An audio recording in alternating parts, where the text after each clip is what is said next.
Juicy.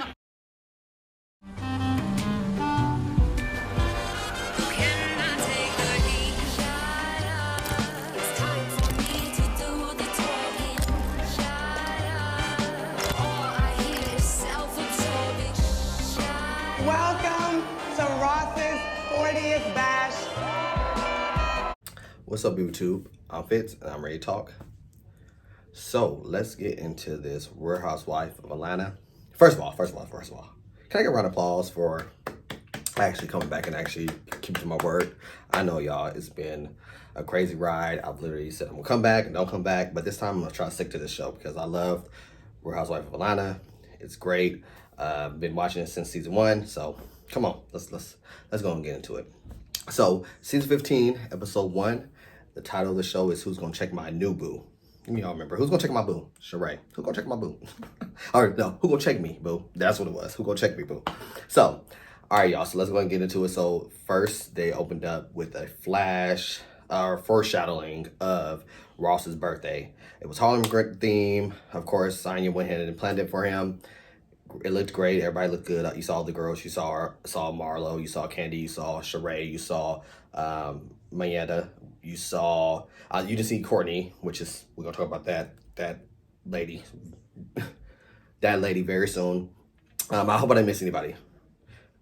I said Candy, Sheree, Mayetta, Marlo, and Kenya. And you saw Kenya. The what she said, chocolate Barbie. So opened up with that. It showed like kind of that Renaissance thing, them all getting out the cars, looking great, looking fabulous. I will say that the production on this show, like the editing, should I say, it's top tier. Like, it's amazing. I love they're changing it up, right? Like, they're doing like little things like black and white. I know it's like when Ross and Sonya walked into the party, they did like some type of like weird little thing there. It was dope. And even when Kenya walked to the party and had the lights, they did like some little weird like transitioning type thing. It was dope. So I just want to say that they're changing up here. Great job, guys. So okay, the foreshadowing of the party. They show everybody getting out the cars, black and white, look great. Everybody looks fabulous. So then they shoot to Sheree's house. Of course, all of us already know that she's dating Martell, right? She's dating Martell from Huntsville. Love that show. I watched that show too. Marriage in Huntsville, to be exact. You know, Martell Holt. I'll save that. We'll see. Yes, Martell Holt. So Sheree walks in the house. She has on those, I guess it must be She by Sheree, but she has on those pants that everybody was like talking about on TikTok that had like the ladies' butts more pronounced. So she was looking great. Sheree looks amazing. I don't care. I ain't gonna say for her age. I don't know her age, but she looks great. She looks very, very good. So she greets him. They do some little like cutesy stuff. Looks like she might have kissed him, but they didn't show the kiss. They kind of showed them kind of like embrace, and then I saw her like wiping his lips. So I'm assuming that they must have kissed. They sit down, and of course they start talking about. She has Chef there, and they start talking about Candy and Todd. Of course, you know, throw the height joke in. You know, Martell says, you know, they're 3 feet or whatever. I guess it's because they called him opportunist, or Candy called him opportunist, which I'm like, what does that have to do with Todd? Like, Todd is her husband. Yes, I understand that, but Candy said it. So let's focus on Candy, what she said. But the reason why she called him opportunist kind of makes sense. I mean, let's go ahead. This is not on the show, but if you guys are unaware, there was a picture that emerged before the show of Sheree and Martell at the park. Paparazzi took the picture. Who's checking for them? They're not, I'm like, come on. Paparazzi, really? So it does like somebody call for that. Like, it does seem a little schemed up, right? So whatever. So they call Candy and Todd, you know, 3 feet people. He should be, or Martell jokes and says, oh, she should be worried about her man being an opportunist, because everybody knows how Mama Joyce has an issue with Todd because Candy is the one with the name, and I won't even say the money because we don't know what their financial standings were when they first met. We do know now they're a married couple, so we don't know, you know, what is up, but fine, whatever. So they make a little joke, fine. So that is what it is. So the next scene, so that's the end of that scene. They do Char Martell getting undressed. He gets more comfortable for the chef to eat, I guess, or whatever. Shows his package, whatever. Weird, not you know, clothed, but with underwears, but whatever. Like, if you watch Love and Marriage Huntsville, you've seen Martell's chest and his physique, so that's not all amazing. But fine, whatever. I mean, he looks great. Don't get me wrong. It's nice. I need to get my ass in the gym. But it's not like, not like I haven't seen it before. So whatever. So we're going to fast forward to, they're going to go to the Candy Coated Click. If y'all know Candy's Candy Coated Night show, whatever. So they go to the Click, which would, Don Juan and Carmen, the original Click. I know Carmen now has a insurance company, so she's no longer like working for Candy, but Don Juan, of course, is like her right-hand man. So yes, he's in there talking. They discuss about, Sheree and, Martell. Fine, whatever. We know it's a little peculiar that two reality stars end up together, whatever. But the funny thing about it, not sidebar, funny thing about it is on Love and Marriage Huntsville, he was kind of playing Sheree down. But we're looking over Housewife of Atlanta, and Sheree's all in love. So it's a little two different scenarios, right? We need to figure out what the hell's going on. So whatever. So yes, like I said, they're in there. The Candy Coated Click, they kind of talking, gossiping about that, whatever. Then Mayetta and Kenya. I keep on forgetting about Kenya. Kenya's my girl. Kenya, like I said, freaking Chocolate Barbie, beautiful, comes and sit down with Candy. Don Juan, I don't know if they're still in the scene, but you can't really see them. They're just kind of focusing on the three housewives, right? Or Mayetta is a friend of the show, but whatever. So they're sitting there and they start talking. Kenya drops the bomb that Martell had slid in her DMs at one point in time. First, they kind of kiki about, Martell having, kind of laying his pipe around Atlanta, right? Like, kind of whatever. And then Kenya kind of slips in there. Oh yeah, he was in my DMs, whatever, right? So then they're like, of course, let me see. What? Really, girl? Let me see. So Kenya shows the receipts. She tried to go show the receipts. Now, the DM wasn't there. But if you know anything about Instagram, there was an accept or decline. Like when somebody sends you something, if you don't follow them or you guys aren't following each other, you haven't given them access to your, to your page. So it depends on how you set up. So like mine, I'm private. So anybody that wants to, message me, I have to accept it first. I can't it doesn't just show up. It shows up in my little DMs, but it's like a part where I have to go click and then see the people that are not, I'm not following to actually accept their message, which privacy, right? We all about privacy right now, like for sure. COVID, privacy in every way. So that happens, whatever. She shows them whatever. So we do see accept, but they're like, oh, the message in there. Fine. I was like, oh shit, like that's gonna be a thing because there's no message. But we do know, if you know anything about, like I said, IG, you know that for to say accept or decline, something had to be sent there. That's just not her going to click on his profile and look at messages. Like you have to literally, he sent her something. So I believe Kenya that he did try to slide in her DMs. I mean, Kenya's bad. Like what straight man wouldn't? I'm sorry, she's a beautiful woman. So that happens or whatever. It's like, oh my God, they all kind of kiki, whatever. And then they kind of just let it go. Thirst trap, whatever that was said, and that little talk or whatever, which is what it is. So that is what it is. So Candy, they gonna move off the topic, which friends do. That's why I love like the dynamic between Candy and Kenya. In Mayetta now, like Mayetta adds the real part of the friendship. Not saying that, Kenya and Candy don't have a real friendship, but I think Mayetta is they're really like good friends, her and Candy, right? So I love that she's there because it brings like the flow of the conversation. It's not forced. It's like, okay, we're flowing in conversation now. Girl, what's going on with you, right? Like, shit, girl, Destiny Child, like, let's talk about your problem. So, of course, Candy go ahead and get a little quivery in her throat. How we all know how she cries. I'm passionate like that too. I understand. She goes into the way Todd feels. Todd feels like Kenny's not as supportive for him as she is with her. Like he drops everything for her to focus on her dreams and goals, but what about his dream and goals, right? Got it. Understand it. That of course that's going to be kind of eventually that does happen. I can imagine with two successful people, you're going to, or I won't say two successful people, but two people that have dreams and goals and aspirations. As a couple, you do focus on one and the other, and then of course you have to be willing to pause your dream and then help tackle their dream, and then vice versa, right? So Todd feels like Kenny's not doing that. So fine, got it, good. That happens. So I want to do one of the sidebar though, since we're talking about the Tuckers, right? Have you guys seen the dang commercial? Well, it showed on the show. Because Candy is like the bomb when it comes to like making that bread.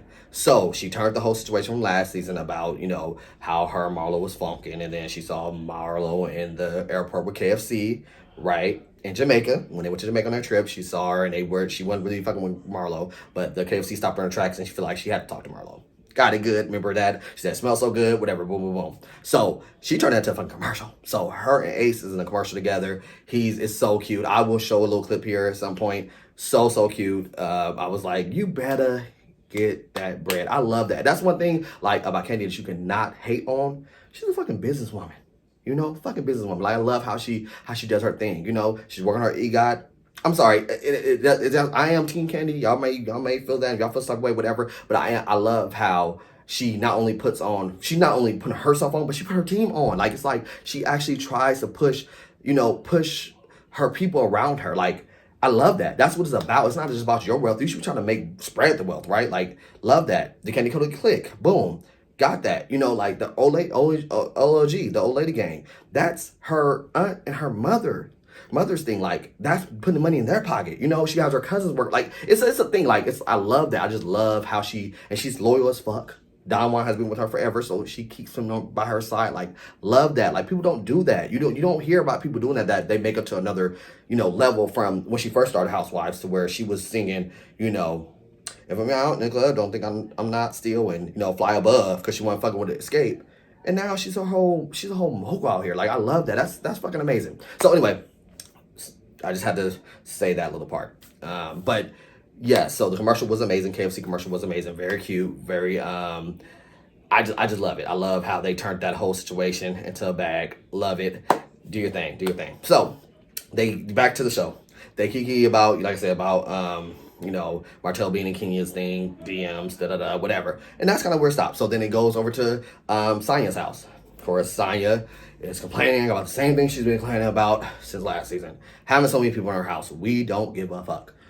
Build more space, knock on some walls. And judging by the size of her house, she has a big ass house. So it's like they're good. They're probably on different levels. Whatever, there's enough space. People do it all the time. I love it. Save your money, y'all can make it happen. We're talking about generational wealth. So which means we have to work as a team, right? As black people, unfortunately, we don't do that often, but other people do that.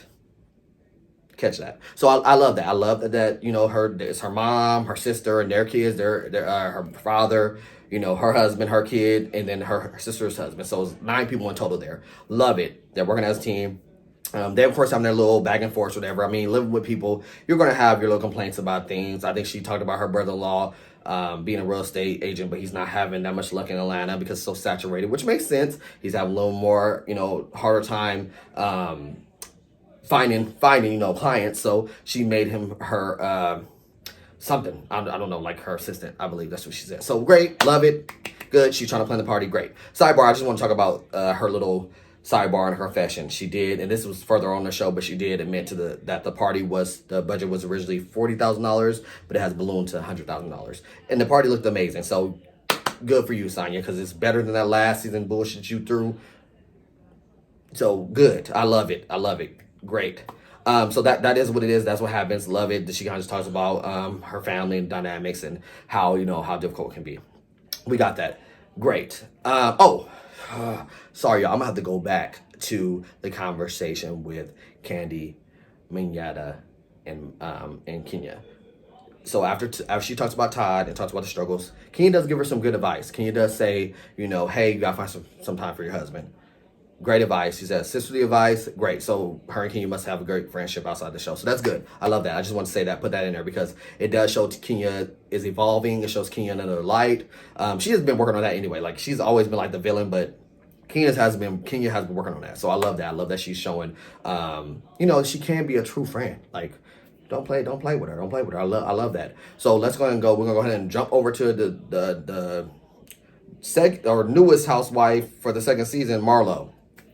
Marlo, of course, is being Monty to her nephew. She has 2 nephews. I'm sorry I didn't get their names. I will work on that for sure. So she's literally, last season she told them to get out and they went to go sit with some other aunties. I understand. First I was like, okay, but I get it. As a single person, I don't have, just me and my partner. We don't have kids. So I can imagine having some kids coming here full time. I would need a fucking break. So I understand she needed a break. Although I think that it was she could have handled it a different way. However, get it, got it, good, whatever. They was fucking up her house, putting holes in walls and being messy. I understand that. Somebody likes their house neat and like their house a certain way. somebody was in here acting crazy, busting walls, busting holes in walls and being messy, I might need a breather too. So got it. She did what she had to do. But now, new season, her second season as a housewife, she literally has evolved. They have a life coach. I think her name was Sharon. They talk about how, they can work on their, communication skills, how Marlo can kind of get things. I think she used the term gentle parenting. Good luck. I don't believe in that. I mean, I believe in gentle parenting up to a certain point, right? Like, so, I don't necessarily believe in, I mean, I think sometimes kids need their ass whipped. I'm sorry. I was raised that way. I know that it is probably a little wrong at there's so much that comes with that. Like I understand probably was handed down from slavery and all that shit, but at the end of the day I do believe that kids need structure, and sometimes with structure you do have to I don't want to say force them into it, but it's more of a harsher reminder than just talking, because they need to understand that this world is tough. So if I'm not, and I ain't saying like beat your kids, of course not. I would never, ever, ever, ever beat my child once I do have one. But it might be especially when they're younger, pat, you know what I'm saying? Like maybe some of that, you know what I'm saying? Because you have to show boundaries. It's a boundary thing for me. That's what I think. So whatever, we'll move past that, whatever. So Marlo and her nephews are talking to Sharon, the life coach, and just kind of working on things. Communication. I love that, because clearly that's what was the ball where she dropped it when she told me get out, because somebody should say get the fuck out. I can't take this. Instead of explaining what was going on, why she needed a break, and her life before and her life since they've been there. Of course, it's going to be a little bit much. It sounds like maybe she has done that, because one of the nephews did say, yeah, she has things going on in her life too. So we understand she needed a break, which is great. So that means that some communication is happening there, right? So that is good and dandy. So that happens. So let's go ahead and bounce. Let's leave Marlo's house and let's go ahead and go into Sheree's. So back to Sheree, shall I say. So we go into Sheree's house. Of course, she's showing her lavish house.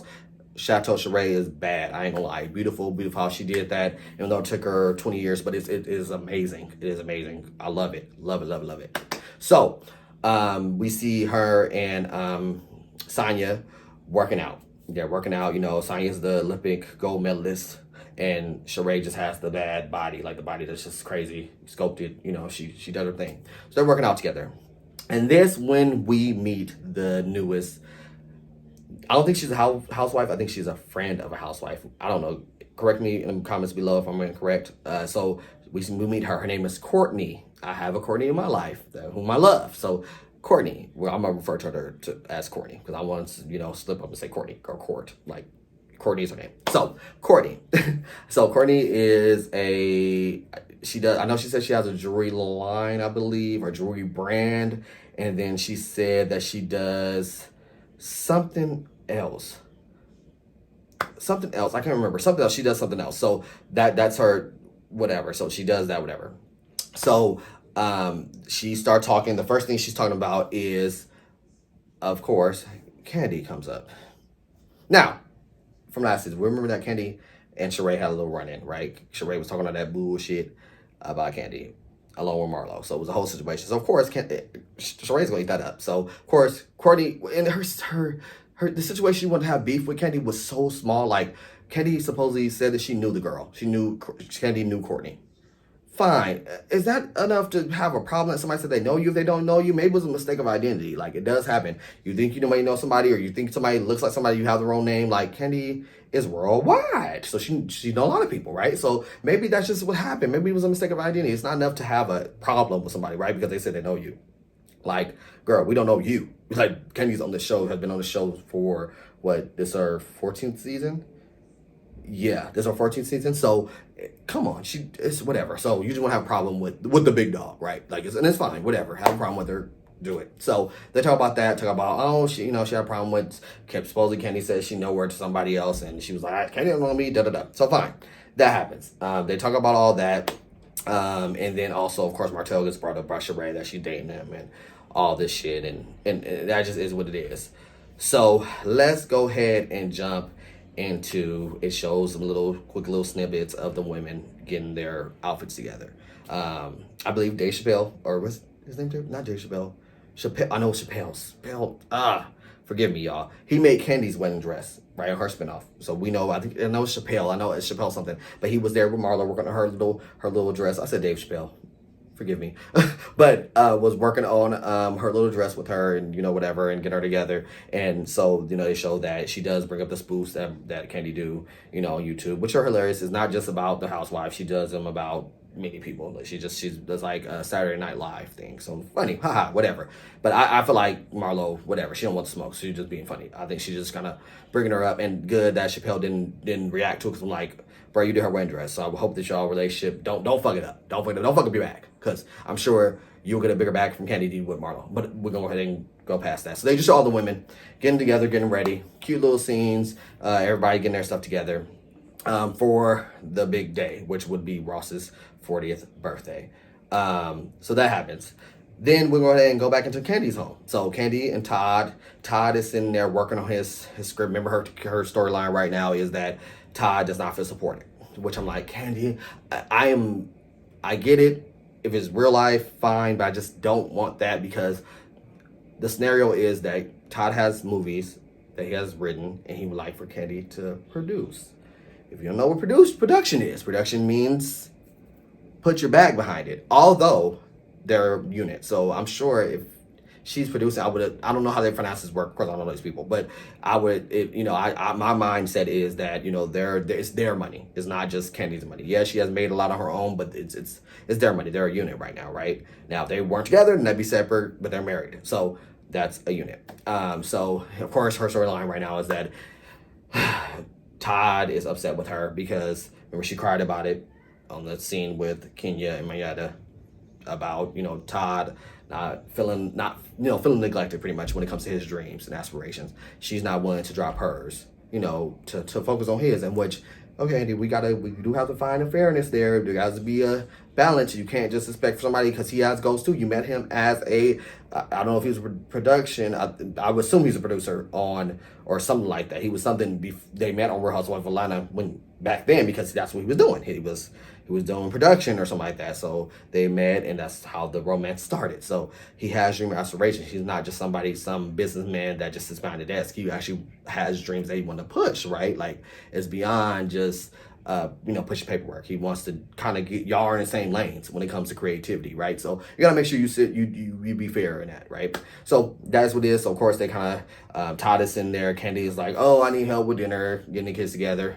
I don't have kids, so I'm sure it's exhausting. I do have a goddaughter, and she's exhausting. Love her, love you, boo, but exhausting. So I could imagine full time 24/7. It's probably a lot. So she's like, I can't do this all by myself. She sings a little yang saying, oh, I can't do this all by myself, or whatever. She needs some help. So he does finally shut down whatever he's doing. I think he was working on writing a script or something. He shuts down his sister. So that works. They don't get into no type of back and forth. It was kind of just like, okay, he just told her what he was doing. He saw that his wife was annoyed, and he stopped what he was doing and helped. Great. Fathering 101. Don't let your wife do it all by yourself, or your mother, your children do it all by herself. That's great. Your kids, it's a you thing. It's a we thing, not a you thing. So fine. So that happens, whatever. So he does stop and assist. So now we're gonna go ahead and go into the big event. We're going to go into the big event, to Ross's 40th birthday party. Like I said, they showed a foreshadowing in the beginning of the episode. Everybody looks great. Everybody's in their Harlem, wear, full out, look great. We see all the ladies look amazing. Of course, Courtney's there, and she looks. And then we see Minyata. Not Minyata. We do see Minyata, but we do see Senya and Ross come in. They're, of course, the guests of the hour. They look good. They come through the double doors, lights, boom, action. Everybody there looking good. So first thing starts is that Martell and Sheree walks in. Some all the groups of ladies have not been around them both together yet. So they are like, ooh, like whatever. Kenya was like, oh, that's the lady of the hour. And Kenny was like, no, she's not the lady of the hour. Like, it is what it is. Like, she's here. She's a part of the production. I'm sure she's thinking she's a part of production. She's going to be here. Fine. Of course, she's going to bring her man if she has one. Whatever. They all kind of throw in their confessions, throw a little shit about last season, about not jail, where her last dude that stood her up or whatever at a coffee house or whatever the fuck at a restaurant.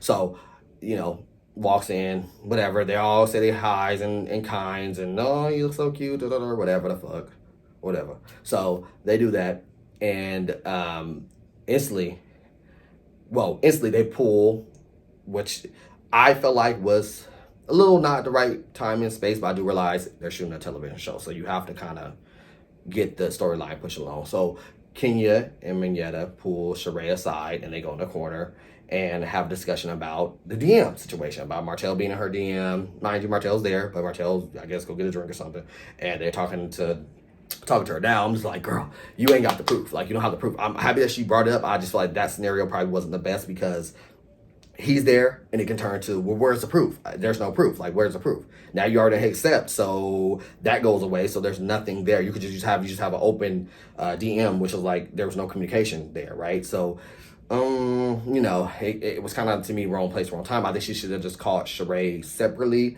and explained it that way, because of course she's gonna be in defense, because now the camera's there for one. For two, well, camera's gonna be there regardless, but for two, the camera's there, and then for two, her man is there, Martell is there. So it's like, that's going to be a whole situation to where she's going to, and you do see her go like this when they do to be continued, right? You see her call over Martell, and I guess that gets messy. But anyway, that happens. They're sharing with Sheree the DM situation and whatever.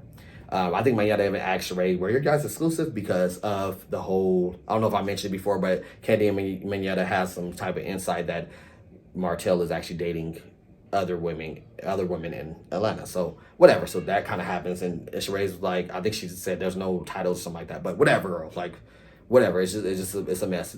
Fine, you're saving your face, but your confessions act like you're head over heels by him. But teach his own. So that happens. So that situation's going over in the left side, right? On the right side, we got Candy and Courtney. So Courtney walks up. She has never, I don't think they really had any interaction. I don't know how, sometimes they shoot things out of, or air things out of order. So I don't know if they have ever met each other, but they did seem like they kind of were like just meeting each other in that instant.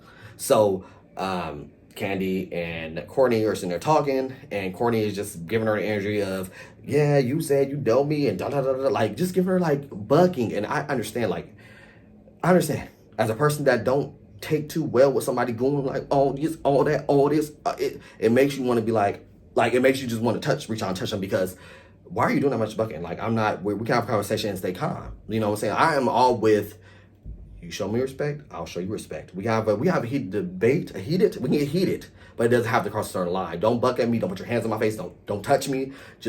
Let's just have a conversation, right? We can talk like two grown men, or I've had heat debates with women, so a man and a woman debate, and this is two women. So, and Kenny's just like, what the fuck? Like, she's like, she's trying to, you see, she's trying to stay calm, but she tells her, well, I don't know you, or something like that. I don't know you, and then Candy was like, well, bitch, like it flipped, because she was like, why? She was like, you're doing it again. Like, she gave her warning, like you're bucking, like you're moving back and forth, and you're all like kind of showing like you're upset. Like, I don't know if you guys know, and although it's probably bad to compare, but I'm gonna compare it anyway.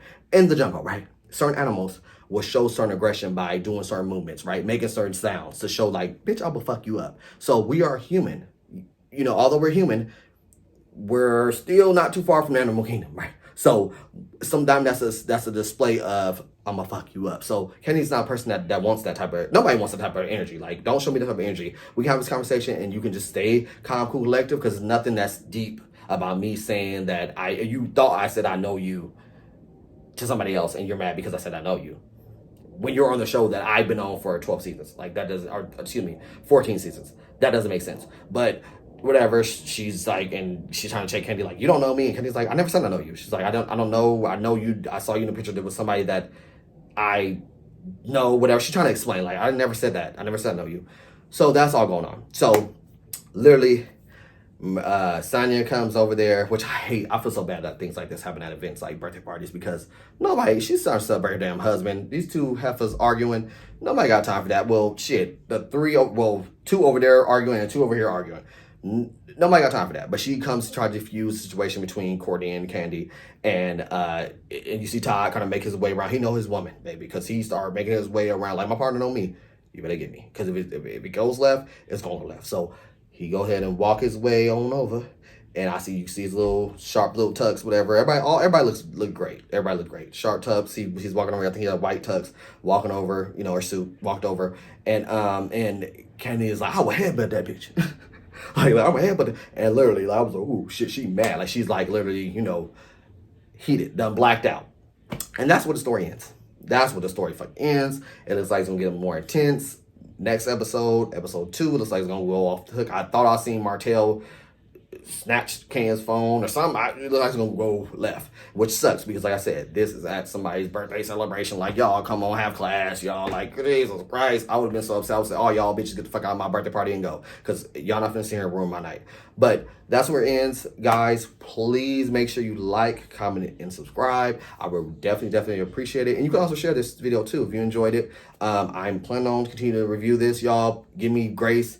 There's a lot going on personally within my family, so just give me some time. I may be a couple days late after the episode airs, but I will try to definitely get it up to you guys, or I maybe have to do a double episode review. But I appreciate it. All right, thank you guys. I'm out. Okay, you better. I'm about to headbutt this bitch.